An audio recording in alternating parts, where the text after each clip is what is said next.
Now for the track guide. Before starting, guys, if you want to improve at a quicker pace, check out my sim racing course in the video description.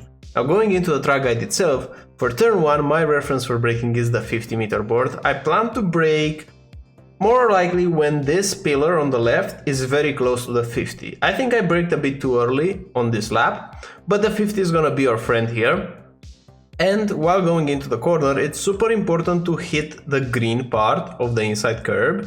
And the moment that you hit the green, you should be pushing the throttle. Like right now, I'm applying the throttle. The earliest you are on pushing the throttle, the more time you're gonna gain, because this is a huge straight. So we have to prioritize our throttle application being as early as possible. But what happens here is that when we hit this compression, we have a lot of grip. But once we get out of the compression, like right now, the grip levels is fading. Because of this, you have to modulate the throttle application. So notice that I'm not pushing 0-100. It's not gonna be realistically possible around here.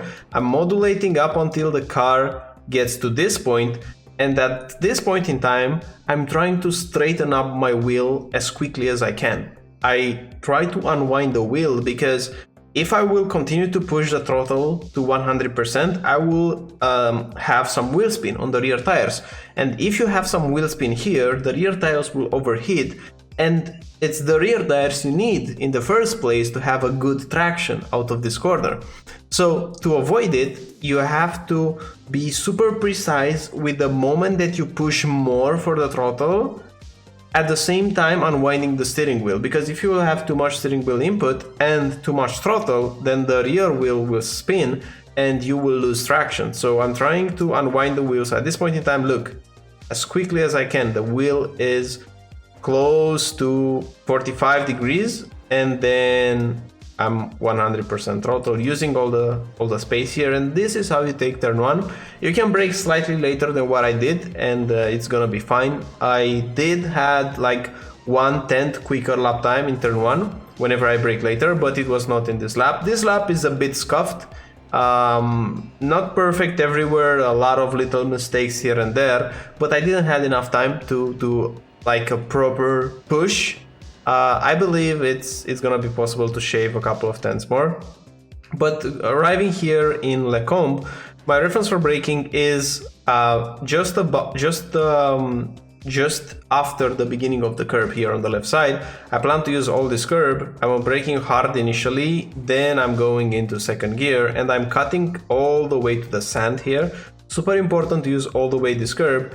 When you hit the curb, you're gonna push the throttle up until you reach the second curb. You want to take it almost between the wheels, and then on your exit you want to be with the car's center of the track. If you're in the center of the track, that's gonna be fine. You will bring the car all the way to the left and then dropping the throttle and cutting the green part using all the track here as well. This is how you take this complex of corners. Notice my throttle input, it's up and down. This is not the proper way to do it. This is a bit messy, but the idea remains the same. So I want to point out some things in the throttle trace.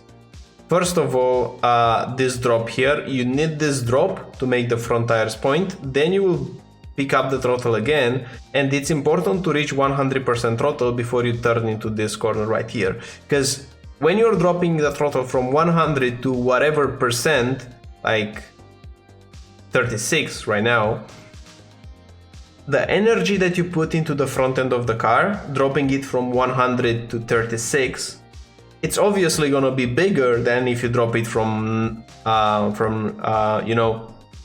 90% to 36. So it's easier to work in 100 percentages whenever you're doing the drop, because first of all you're hitting a lot the torque of your gear, but also when you're doing the drop, then you will shift more weight to the front. So that's the main idea. So even though the throttle trace might look scuffed around here, what you need to take away is first of all here the throttle drop, and second here dropping from 100. Ideally this would be again a 100% throttle drop, but with GT3s in general this is a bit harder to do. With formulas this is what you do: you go to 100, then you drop it from 100. It's possible with GT3, but it requires very high level of precision to get it done. Now going into the downhill braking, two things here. First, braking at the beginning of the curve. Second, going more diagonally towards the corner. Don't brake in a straight line and then turn. You will make it so much harder for you if you have this approach. This is a double apex corner, meaning we need an early apex first.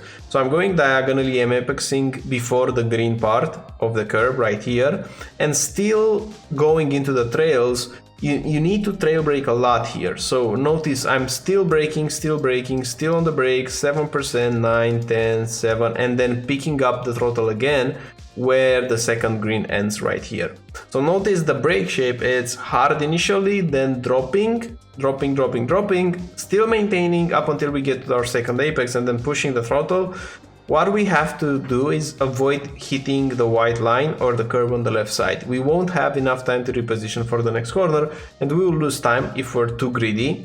So we have to take into account the next corner, bring the car all the way to the right, hit the white line here. It's gonna be hard to use the curb, so don't try to use the curb. Now in second gear, braking and then pushing the throttle, getting very close to the red sausage curve and using all the track on the exit. So the braking is not that big, but you have to time it right.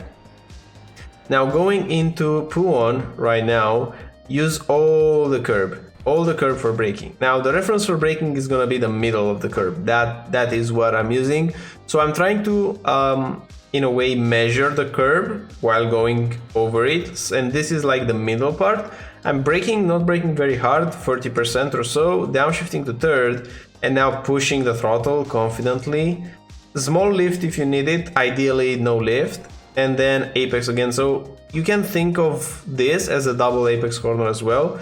The first apex is around here, this part, then the car gets pushed, touching with the tire, the white and the curb. Don't go more than the white line on the right side. You won't have enough time to cut it to the second apex and you will travel a longer distance. Even though you're gonna carry a couple more kph, overall it's gonna be slower. And now apexing around here, upshifting to fourth, and we're going into the last section of the track.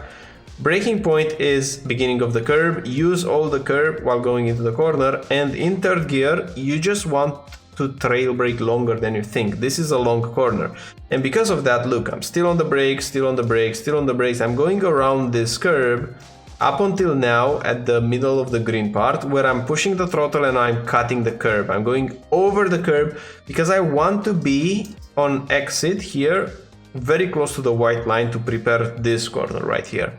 So it's super important to have the car all the way on the right, but also to arrive with 100% throttle like I'm having right now, because it's the same thing. Now you're gonna do a throttle lift, but if you drop the throttle from 100 to, let's say, 30, it's gonna be bigger, the weight shift is gonna be bigger than dropping it from 90 to 30. So you really want to hit 100% throttle in this transition to the next corner, because then when you drop it to 0, you shift all the way to the front, you have a lot more grip.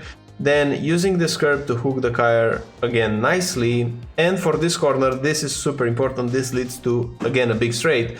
You want to use all this curb, first of all, braking at the beginning of the curb, downshifting to second gear, and apexing as late as I can at the end of the green. So I'm going on the curb at the end of the green. If you will take it at the beginning of the green, you will have to drop the throttle or you will run out of track. So apexing late here is the way to go. 0-100 very quickly, use all the track here and try to take this flat.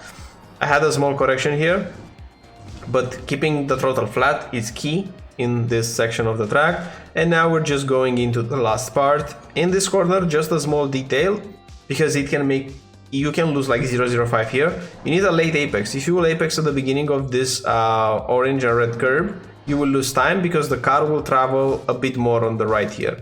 So ideally you want to have the center of the car on the curb, but no more than that. Now from this point onward, I'm going diagonally into the braking zone. This is the faster way to go. So don't pull the car all the way to the left to have the braking done in a straight line. It's gonna be slower because when you turn to the left, you will scrub some speed. Instead, I'm keeping the car pointing diagonally, and look, I'm going from the right side to the left side while braking, like this.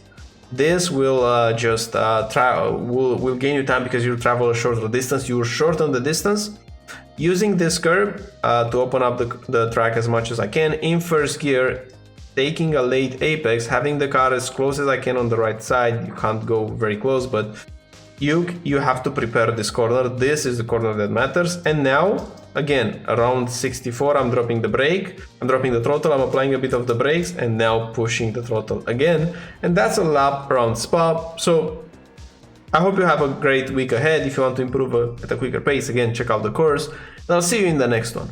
Bye bye.